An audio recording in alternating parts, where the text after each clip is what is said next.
Dear students, I am going to explain the poem of chapter 3, Sour Grapes. The poem Sour Grapes is based on a fable by Aesop. Fables are imaginary tales or myths. Usually, these have a moral message. Now we will start the poem.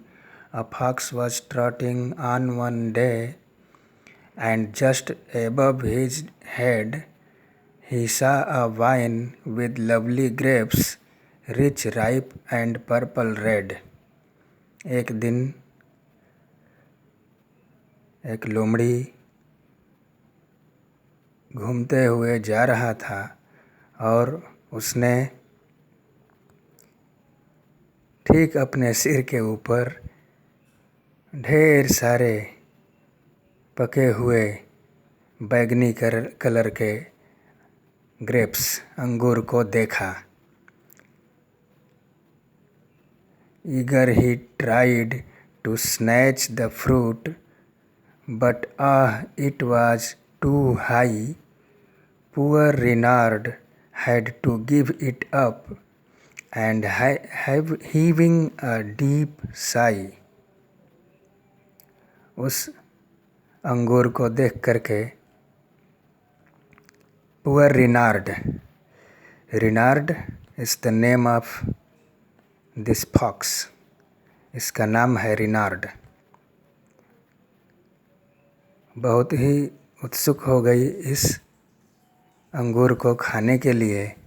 इसने कई बार कोशिश किया अंगूर को खाने की, लेकिन अंगूर बहुत ही ऊपर थे, ऊंचाई पर थे।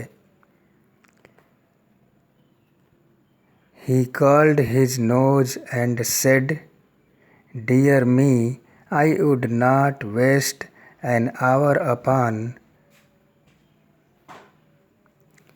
such mean and common fruit. I am sure those grapes are sour."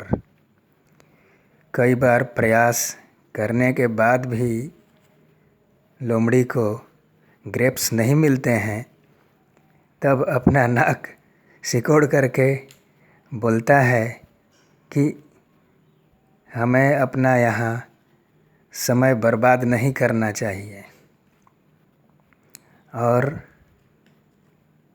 ये अंगूर क्या, ये तो कॉमन फ्रूट है, एक साधारण फल है, और मेरा अनुमान है कि ये अंगूर खट्टे हैं।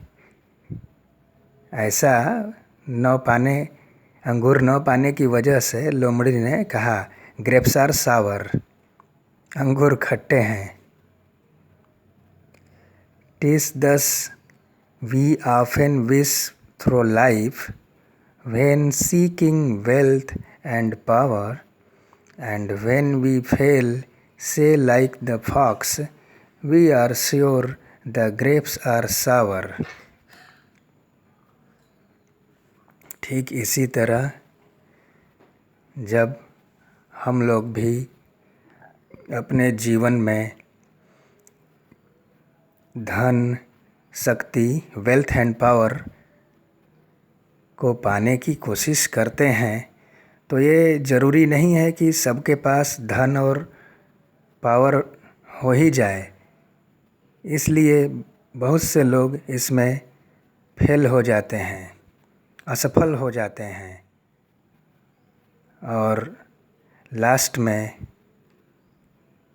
लोमड़ी की तरह ही, जैसे लोमड़ी को अंगूर नहीं मिले तो उसने बोला ग्रेप्स आर सावर, अंगूर खट्टे हैं, वैसे ही हम भी अपने जीवन में अगर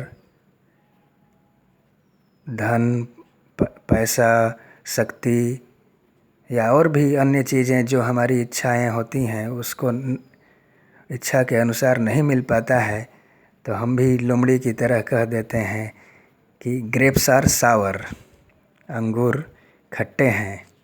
और इस तरह ये पोएम का एक्सप्लेनेशन फिनिश हुआ।